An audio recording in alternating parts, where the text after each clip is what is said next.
Welcome to the preview show for the 8th annual Blues, Brews, and Barbecue. Joining me here, we're in the beautiful Tatton Park. To my left is Parks and Recreation Director Brian Harnos. Thank you, Mayor. Brian, and the President and CEO of the Westland Chamber of Commerce, Brooke Ellen. Thanks, Mayor. Are you guys excited? It's hard to believe it's the 8th annual Blues, Brews, and Barbecue, and it's right around the corner. Best weekend of the year, Mayor. I'm certainly looking forward to it. It's one of those events that the Chamber works on with the city all year, so it's always nice to see it come together and fit the way it should. So yes, we're looking forward to it. Well, I know this is probably the most anticipated event in the city every year. It is really our signature event, and it's right around the corner. It's going to be the weekend of August 3rd and 4th. We start off at Friday night right out here at the old City Hall site from 5 o'clock to 11. And we'll be back the next day, Saturday, from 4 o'clock to 11. So, Brooke Ellen, when you talk about Blues, Brews, and Barbecue, it really comes down to the blues. So let's talk about, I know you have a great lineup. What can we expect? Well, we do have a great lineup. We have kind of learned throughout the years which bands and things our audiences are really looking forward to. So on Friday night, starting at 6:30, we have the Bow Constrictors. They've been with us every year. It's a band that is a local favorite, and we are always happy to have them. They do such a great job. And then at 7:30, it's the Bow Constrictors featuring Chicago blues legend John Watkins. So we're excited to see that. I believe the Detroit Blues Society was a recommendation, so we always like their recommendations. They know what they're talking about. And then to close out Friday night from 9 to 11 is Broken Arrow. They are back. I believe we had them 2 years ago, and as I said, they were a fan favorite, so we're glad to have them. On Saturday, the music schedule starts at 4, so from 4 to 5:30 is the Joe Stanley Band. I believe we had him last year also. From 6 to 7:30 is the Bobby Murphy Band, which is one of my favorites. He was here last year. They did a phenomenal job, so I'm very excited to see them again. And back by popular demand, from 8 to 10 on Saturday, is the Madison Avenue Band featuring the Soul Men. And the Well, that's my favorite yeah, band. I know. So. We thought you'd like that one. So we were able to get them back this year, so we're looking forward to that. Well, you know what's incredible about these bands is, people tell us all year long that these bands are all like feature bands. Anywhere you go to see blues, these are the headliners, and we've got headliners back to back to back both nights, so it's going to be a great time. If you love blues, there's no better place to see all the great blues bands than here at the Blues, Brews, and Barbecue. So Brian, let's, I said you can't talk about Blues, Brews, and Barbecue without the music, but there's a lot of people that are coming for those special Michigan craft beers, so what can they expect this year? You know, the great thing we do at this event, Mayor, is we have 2 different beer trailers side by side set up. So you have your domestic trailer and your craft trailer, which is great. This year's lineup for our domestics is going to be Miller Lite, Summer Shanty, Corona Light, and Molson, and then the fan favorite craft section. We tweaked it a little bit every year, and I think this is our best lineup ever, Mayor. Angry Orchard Rosé, Atwater Dirty Blonde, Dragon, Eric the Red, and Griffin Claw Norm's IPA. So we got a little bit of variety in there.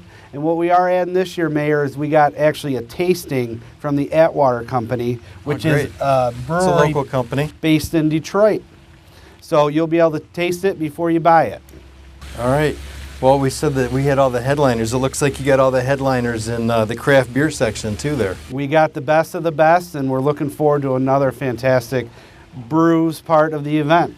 It's amazing how popular these craft beers are getting and just how many there are now, and it looks like you've got a great selection there. So, well, Brooke Ellen, the blues are great, the beer is great, but at the end of the day, a lot of people really come for the food. And when I looked at the lineup this year, it looks like we're going to have almost twice as much food as we've had in the past. So what a great lineup.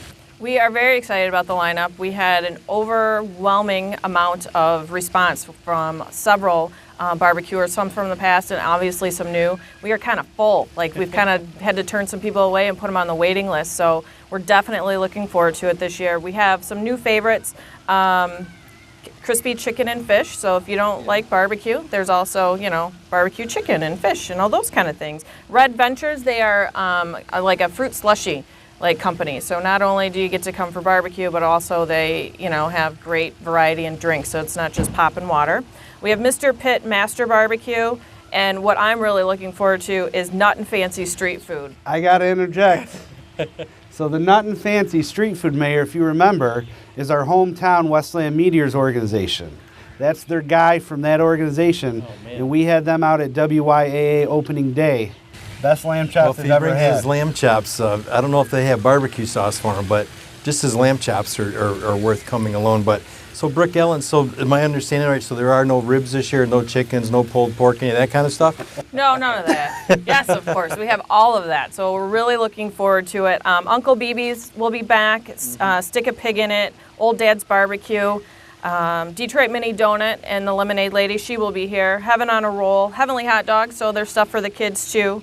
Hillbilly Bone, he's also been one of our local favorites. He's here from Westland, and every year he seems to run out of food, but he is determined not to this year. So he has already started preparing. Famous Dave's will be here, and then Harvest Kettle Corn. So not only do you get to come for great barbecue and other varieties, and certainly we have a variety of like lemonade and slushies, as I said, but you get dessert with the kettle corn. So how can you go wrong with that? We suggest you don't eat for the whole week leading up to the event because you got to hit every one of them.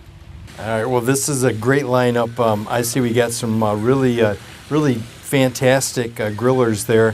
Famous Dave's, they've been part of this since the very beginning, so we appreciate their support. They're located right in our Shop and Dine district, and you just want to be barbecue without Famous Dave's there as well. Correct. And also Texas Roadhouse, they've been with us since the beginning, and it's just great that they're able to, not only be one of our great restaurants in our city, but also be able to help us out with this event. So we're very fortunate that they were able to come on board. Well, that's what it's all about, is community. So, well, I think we got to talk about some logistics. So that's going to be a very popular place. Parking's going to probably be at a premium, Brian. So what's your best, you got any tips for parking? Yeah, get here early, especially Saturday. Fireworks at the end of the evening is the biggest draw. Typically on Friday we get about 5,000 people here. On Saturday we push about 15,000, which is great. We got room for everybody, but the earlier you get here, the better parking you're going to get. We got parking surrounding the entire grounds. We do have our handicap parking this year between the grounds and the police station. Okay. So we about double the amount of space for handicap, so they'll be taken care of. We ask that you don't bring your own coolers with food and water onto the grounds themselves. However, if you're just coming to view the fireworks, you can more than welcome bring your coolers and hang out on the soccer fields to do that. Yeah, I think last year we had about 3,000 people on the soccer fields, and there's plenty of room for more. So feel free to bring your coolers, drinks, and food out into that area. But once again, per Michigan law, because we're serving alcohol, is that we cannot have coolers, drinks, or food brought into the grounds. But more than welcome to have them on the soccer fields in Tatton Park, where plenty of people took advantage of the beautiful park to watch the fireworks.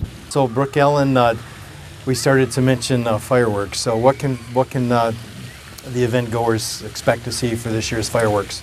Well, obviously the fireworks are the end of our event. It's certainly a big draw for our community. It'll be on Saturday, obviously. They should go off around 10. I believe that's the last band. We try real hard to get it right at 10, but don't be mad if it's 10:10, but we'll get there. But it is a good event. We do have lots of fireworks. We've added some bigger, I believe they're called shells, to kind of just beef up the show a little bit. So it should be a great fireworks show for our community. I know in the last few years they've called them the best fireworks in Southeast Michigan, Mayor, so looking forward to expanding and getting bigger and better this year. All right, well, it's going to be exciting. I can tell you that the fireworks are one of the things that I hear from West End residents all the time, that they're so glad that we brought back the fireworks. And now we're at the first weekend in August. We're kind of the last one, so sometimes you get pulled away between other cities, but you can always wrap up your fireworks season here in the city of Westland, and it's going to be a great event. So, Brian, I also heard that the National Guard will be on hand. What are they going to be doing? Michigan National Guard is always a huge fan favorite here at many of our events, but they're a staple here at our Blues, Brews, and Barbecue, Mayor. So they bring out about a 60-foot obstacle course. It's good for kids, it's good for adults, it's good for everybody. They usually bring out some other vehicles as well and let the kids climb up. They're always a great addition. We'll have a professional face painter here this year as well. She does a tremendous job with creating many different things. She does a lot, so it's not just the princesses. She also does all the superheroes. So she sent me some of her work, and I was just absolutely blown away. So she'll be there to do makeovers. She doesn't even call them face painting. She does makeovers because it's a whole thing that she can do for them. So. I think I may need one of those. All right, well, very nice. So as far as wrapping up here, is there anything that we missed? We want to talk about, It is a free event, but if you want to sample the food or the microbrews, there is a small charge for that. There's just a few things I just want to clarify on the food. Yes, that is cash and credit card if the vendor takes that. As far as the beer goes, you do need to buy the beer tickets from us. It's the same as we've kind of done the past couple of years, but just a refresher. And then this year, to purchase the Blues Bucks for the beer will be right next to the beer tents. So we did move that this year. We had some feedback last year that they'd like it right next to it, and so we did it. And then the other thing is just that this event, not only is it a great community event and we have a lot of support, but it's one of those events that we couldn't do without our local nonprofits who help us staff it. And obviously the proceeds go back to them, so I just want to make sure we thank them and let them know that, we couldn't do the event without them. So once again, it's all because of our volunteers, and I love that our city is so great with working together. Our nonprofits come together like no other. So I'm very excited to see that, and I always enjoy working with them. When Brooke Ellen talks about nonprofits, she's talking about the Rotary Club, the Lions Club, the Community Foundation. So those are all of our civic organizations that do so much throughout the year. So when you come to the event, you're going to see lots and lots of volunteers. And the volunteers, those are the folks that are members of those civic organizations. So they help keep our costs down by volunteering to help us. And at the same time, at the end of the day, we're able to distribute some much needed funds back to them, which stay in the community. So before we do our final wrap up, I just want to also recognize the Westland Downtown Development Authority, the DDA. They're our title sponsor for this event, and without their support, we wouldn't be able to do this. The goal of the DDA is to bring more people to the city of Westland. And I don't think any event other than the Blues, Brews, and Barbecue brings more people to the city of Westland. Are there any other sponsors you want to mention real quick, Brooke Ellen? We do have lots of sponsors, and obviously we couldn't do it without them. Obviously, even our small sponsors, which are the $250, those adds up real quick when we're trying to pay bills, so we greatly appreciate them. But one of our other large sponsors is Wayne County Community College. So they have been with us since the beginning, and they are always happy to come back and help support this event because they do know that it is a community event and it goes back to our nonprofit. So we're very happy to have them back again. All right, well, very good. So you hear that. So make sure that you take a look at our sponsors and make sure that you try to utilize their services and businesses, because without them, we couldn't put on a great event like this. So as we wrap up, you two, the event once again is going to be Friday, August 3rd and Saturday, August 4th. The fun starts at 5 p.m. on Friday, August 5th, and on Saturday it goes from 4 p.m. until 11. Both nights actually go to 11. Is that correct? That is correct. All right, and then the fireworks start at 10 o'clock on Saturday night, so you don't want to miss those. All the action is at Central City Park. We're right at Carlson and Ford Road, right on the site of the former City Hall site. So it's going to be a great event. If there's anything that you need more information on, you can go to thecityofwestland.com and take a look. We have all the information that you're going to need there. And with that, we look forward to seeing you. Guys, you ready for Blues, Brews, and Barbecue, the 8th annual Blues, Brews, and Barbecue? Very excited. Best weekend in Westland. All right, well, good luck, and we'll see you out there. Too much fun. I didn't know it was 1:30. I turned around to have one more. Hit the clock and it was 4:30. I said, hey, all day long.